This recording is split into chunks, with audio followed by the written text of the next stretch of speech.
부온giorno 주디입니다. 오늘은 시칠리아 내륙 중앙의 엔나라는 도시를 보여드릴게요.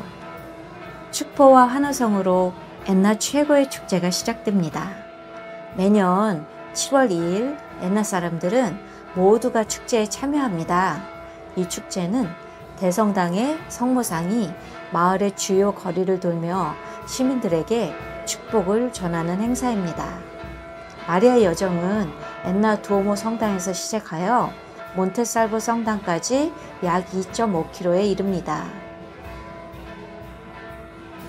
성모상을 지고 가는 사람들은 모두가 맨발인데요. 오래전 성모상을 두오모 성당 안으로 맨 처음 옮겨 들어왔던 이들이 농부들이었던 것을 기리는 의미라고 합니다. 마을 모든 사람들이 그 뒤를 따릅니다.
엔나를 시칠리아의 배꼽이라고 로마 시대 때 키케로가 얘기했듯이 시칠리아의 정중앙 해발 1000m 위에 마을이 위치합니다.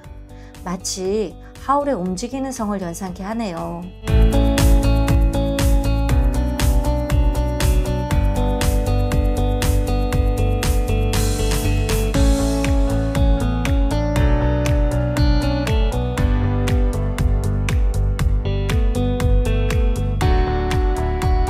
기원전 10세기 즈음에 그리스에서 이주해온 이들은 대지와 농경의 여신 테메테를 숭상하였고 그녀의 딸 프로스피나가 지하의 왕 하데스에게 납치당해 끌려 들어간 곳이 바로 이곳 엔나라고 믿었습니다. 테메테의 숭상은 기독교의 마리아 숭배로 이어져 오늘에까지 이르고 있는 듯 합니다.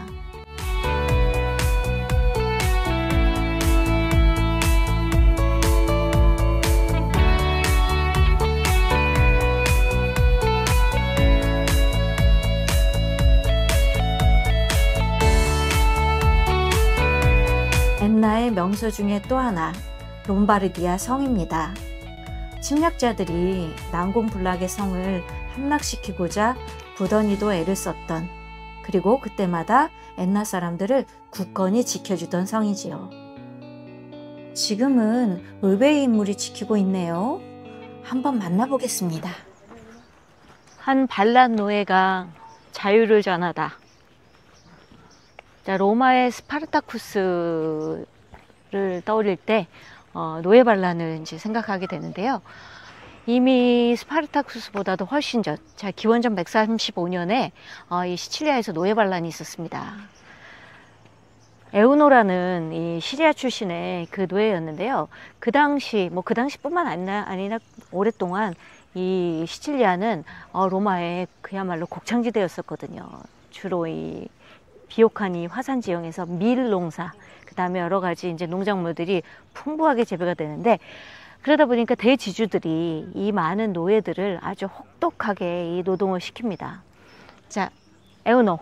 자, 시리아 출신. 이 에우노에게는 아주 이 독특하고 재밌는 재주가 있었대요. 입에서 불을 뿜어내는.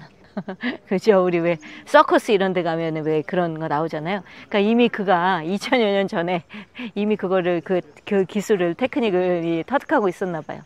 그래서 그 특별한 재주로 사람들의 이 노예들의 마음을 사고요. 그래서 노예들을 무장시켜 가지고 이 지주들과 그 다음에 로마에 대항해서 이제 반란을 일으킵니다. 뭐 종래에는 예, 로마군에 의해서 진압이 되긴 하지만 이 저항이 후대에 뭐 스파르타쿠스라든가 많은 노예들에게 이 자유의 이 불길을 마음에 이제 심어주는 계기가 되겠죠. 지하 그 지옥의 신인 하데스가 결혼을 하고 싶은데 그 누구도 지옥에 가서 살고 싶은 사람이 없었겠죠. 그래서 이 페르세포네라는 예쁜 이제 아가씨를 보게 되고 그 아가씨를 납치해서 지하 세계로 데려갑니다. 그 지하 세계로 데려가서 자기의 왕비를 삼게 되는데 그 지하 세계로 데려갔던 곳이 바로 이 시칠리아의 이 엔나라는 이 동네래요.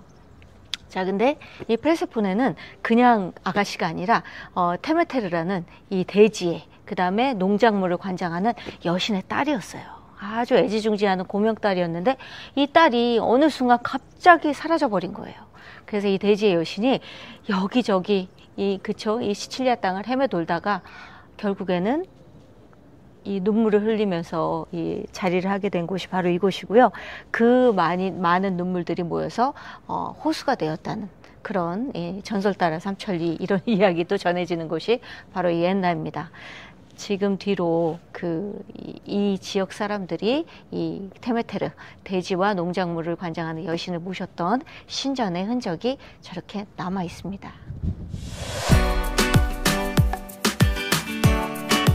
이 성은 도시에서 가장 높은 지점에 우뚝 솟아있는 중세 성곽으로 이탈리아에서 가장 큰 중세 성 중에 하나입니다.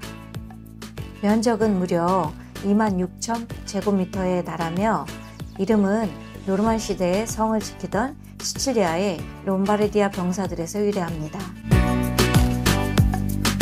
1130년에 공사가 시작되어 1250년에 완공되었고 엔나 도시 자체도 이 성에서부터 발전하기 시작했습니다. 현재는 엔나에서 꼭 가봐야 할 명소 중 하나이죠.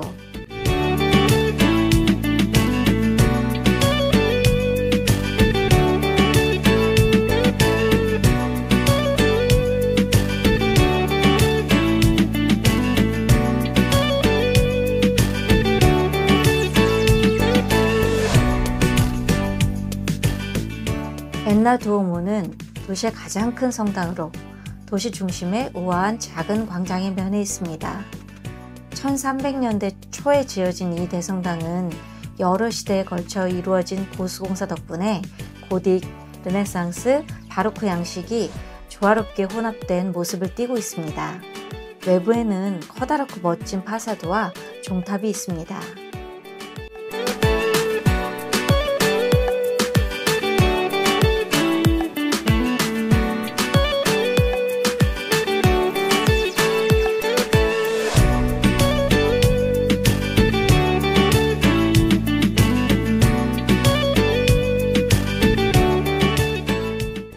자, 이 두오모 이 벽 쪽에요.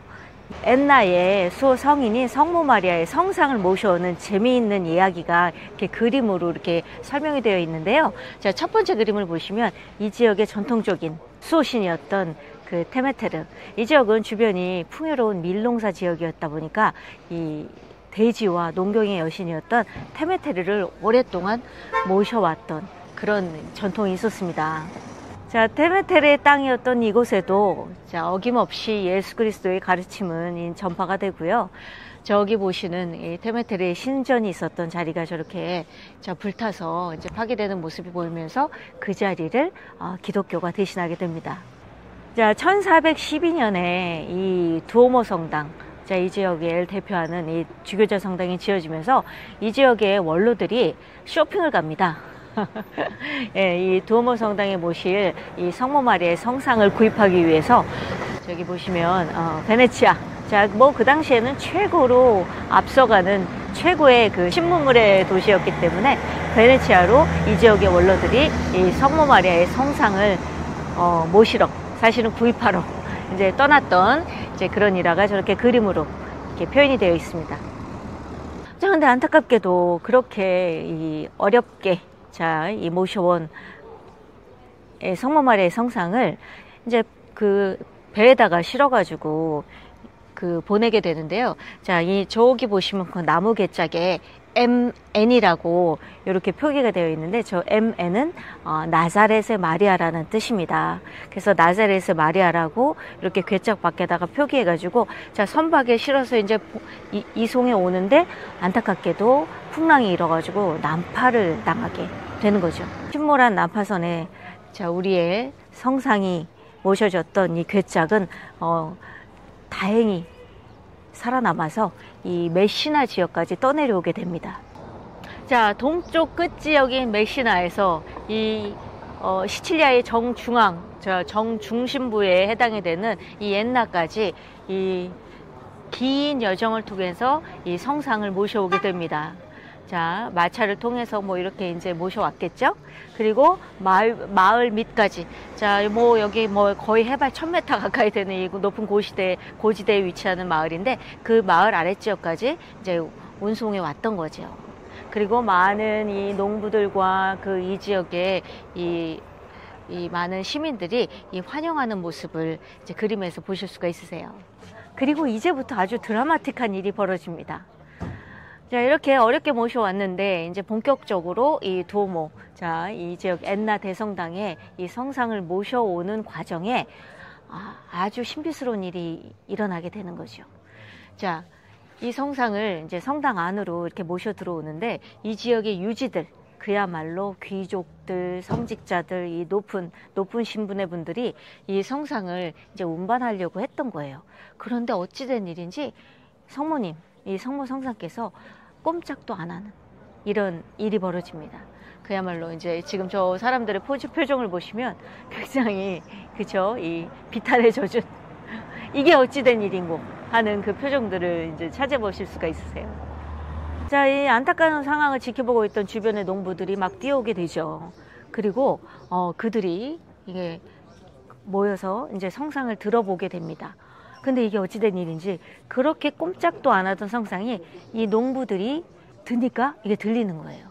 그래서 결국에는 이 농부와, 사실은 그 당시에 이제 가난하고 이 낮은 계층의 사람들에 의해서 이 성모님이 성당 안으로 모셔지게 되는, 자, 이런 기적과 같은 기적이죠. 그쵸? 미라클이 일어났던 이야기를 그림으로 보고 계십니다.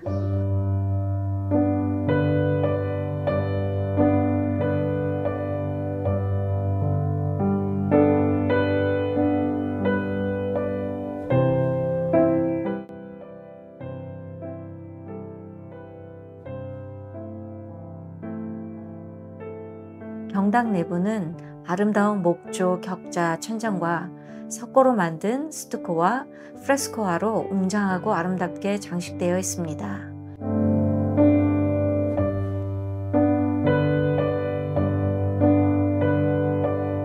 한때는 개인 예배당이었을 카펠라들이 다채로운 주제의 성화들을 품고 있어 보는 이들에게 또 다른 감동을 줍니다.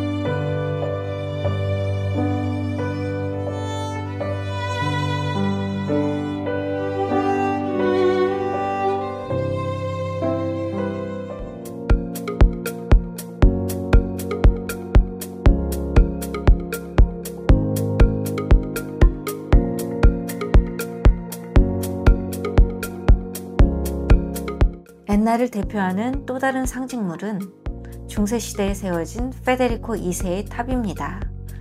위험 있는 팔각 형태로 지어진 이 탑은 슈바벤 출신 황제 페데리코 2세 호헨슈타우펜이 13세기 초에 건축한 것으로 추정됩니다. 탑의 높이는 약 27m이며 지배적인 위치에 작은 언덕 위에 세워져 있습니다.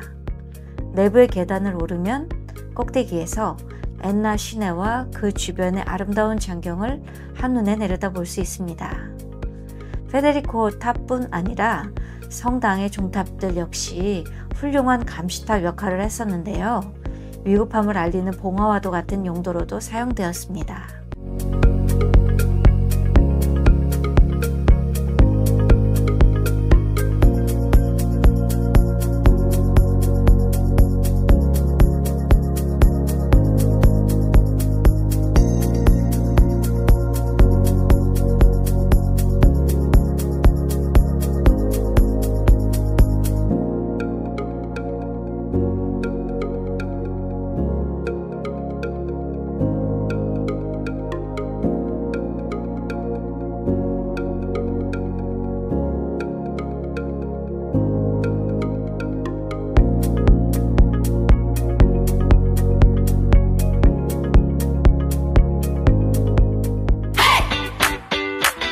꼬레 꼬레.